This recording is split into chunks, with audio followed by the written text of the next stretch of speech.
WhatsApp guys, Sanjyot की here, welcome to IFL।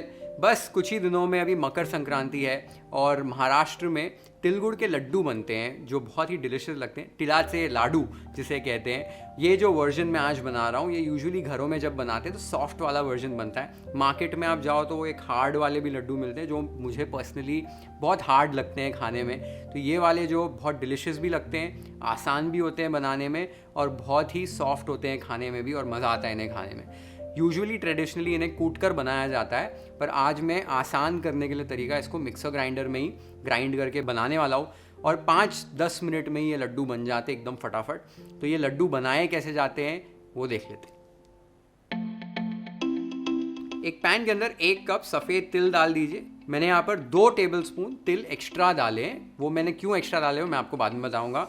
170 grams तिल लिए हैं यहाँ पर इन टोटल। तो अभी आपको एकदम मीडियम लो फ्लेम पर तिल को बहुत अच्छे से भूनना है, आराम आराम से स्टर करते हुए। तिल को स्लोली भूनना बहुत इंपॉर्टेंट है, नहीं तो ये बाहर से रंग पकड़ लेते हैं, अंदर से कच्चे रह जाते हैं और जब लड्डू बनते हैं तो एक कच्चा कच्चा टेस्ट आता है जो अच्छा नहीं लगता है। तो इसको आराम से टाइम देकर लो फ्लेम पर आराम आराम से गोल्डन रंग जब तक आ जाए तिल के ऊपर तब तक अच्छे से स्टर करके भून लीजिए। आप देख सकते हैं तिल पर कैसा रंग चढ़ गया है। इस तरीके से आपको भून लेना है।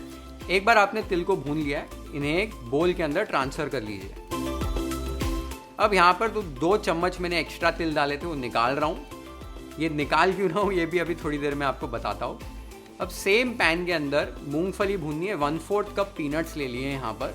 इन्हें भी अच्छे से भून लीजिए जब तक इनके ऊपर हल्का सा रंग नहीं चढ़ जाता है। तो एक बार आपने पीनट्स को भी भून लिया है, इन्हें आपको निकाल लेना है एक बोल के अंदर, हल्का सा ठंडा कर लेना है। एक बार ये ठंडे हो जाएं तो एक साफ नैपकिन ले लीजिए। इस तरीके से पीनट्स को इसमें डाल दीजिए। नैपकिन को ऐसे फोल्ड करके अब बेलन की मदद से इनको रफली आपको कोर्सली क्रश कर लेना है। जो कोर्सली क्रश पीनट्स का टेक्सचर है वो लड्डू के अंदर बहुत अच्छा लगता है।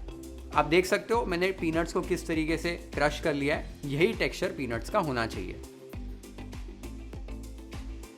तो हमारी जो लड्डू की तैयारी है वो हो गई है ऑलमोस्ट। बहुत बेसिक सिंपल प्रेपरेशन होती है, सिंपल इंग्रेडिएंट्स होते हैं। इसके बाद ट्रेडिशनली इसे कूटा जाता है। तो पहले तिल को कूट लेते हैं, फिर उसमें गुड़ डाल के गुड़ को भी साथ में कूटते हुए मिक्स कर लेते हैं। प्रोसेस थोड़ा सा लंबा हो जाता है, वो आप ज़रूर कर सकते हो अगर आपको करना है तो। ये प्रोसेस को थोड़ा सा क्विक करने के लिए मिक्सर ग्राइंडर यूज़ कर रहा हूँ। रिजल्ट्स में थोड़ा सा 19-20 फ़र्क ज़रूर होता है।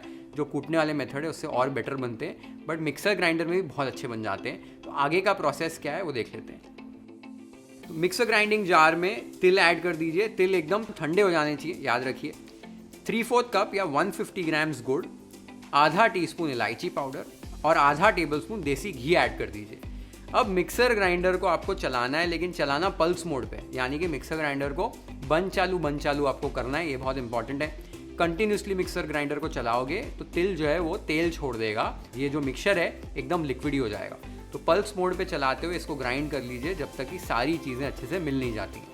आप देख सकते हो मैंने अच्छे से सब चीज़ों को मिला लिया है और ये आप देख सकते हो सारी चीज़ें कंबाइन हो गई हैं। इन्हें अभी एक बड़े से बोल में ट्रांसफ़र कर दीजिए। बोल में ट्रांसफ़र करने के बाद इसमें क्रश किए हुए पीनट्स ऐड कर दीजिए। अब जो तिल हम लोग ने साइड में निकाले थे इस स्टेज पर यहाँ पर डाल देने। तिल मैंने ऐसे अलग से क्यों डाले हैं, क्योंकि इसका टेक्सचर जो है बहुत अच्छा लगता है लड्डू में। सारी चीज़ों को अच्छे से मिला लीजिए, एकदम अच्छे से सारी चीज़ें मिल जानी चाहिए। एक बार सारी चीज़ें अच्छे से मिल जाएं, इनके लड्डू हमको बना लेने। तो हाथों पर हल्का सा घी लगा लीजिए। घी लगाने के बाद थोड़ा सा मिक्सचर ले लीजिए। मिक्सचर लेकर इसको इस तरीके से आपको एकदम गोल गोल लड्डू के आकार में शेप कर लेना है। और ये आप देख सकते हो लड्डू बन चुका है। इसी तरीके से सारे लड्डू आपको शेप कर लेने हैं। मैंने यहाँ पर सारे लड्डू शेप कर लिए हैं। Let's plate it IFL style.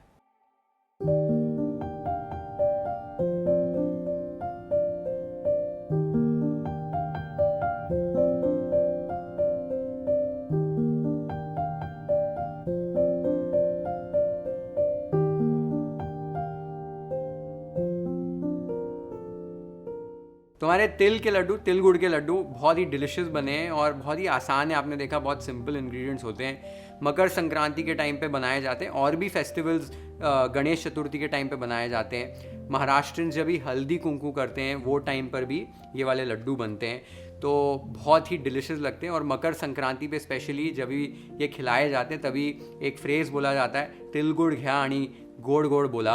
तो फ्रेज़ बोल के ये खिलाए जाते हैं, सर्व किए जाते हैं। और ये एक्चुअली इसमें काफ़ी गर्माइश होती है लड्डू में। जो मौसम होता है ठंडा होता है और फिर उसके बाद अचानक से गर्मियाँ शुरू होने वाली होती हैं, तो काफ़ी सीजनल बैक्टीरिया होते हैं, तो ये शरीर को वार्म रखता है, काफ़ी इम्यूनिटी भी बूस्ट करता है। तिल और जो गुड़ का कॉम्बिनेशन है उसको माना जाता है कि एक इम्यूनिटी बूस्टर होता है, तो हेल्थ के लिए भी बहुत अच्छा है। तो ये लड्डू बनाइए और मकर संक्रांति सेलिब्रेट कीजिए और मुझे बताइए आपको ये रेसिपी कैसी लगी। कमेंट्स में ज़रूर मेंशन करना जब भी ट्राई करोगे। Share this video with your friends and family. Hit the like button if you like this recipe. Follow and subscribe to YFL if you haven't yet. Have an amazing time with this recipe at your home. Cheers.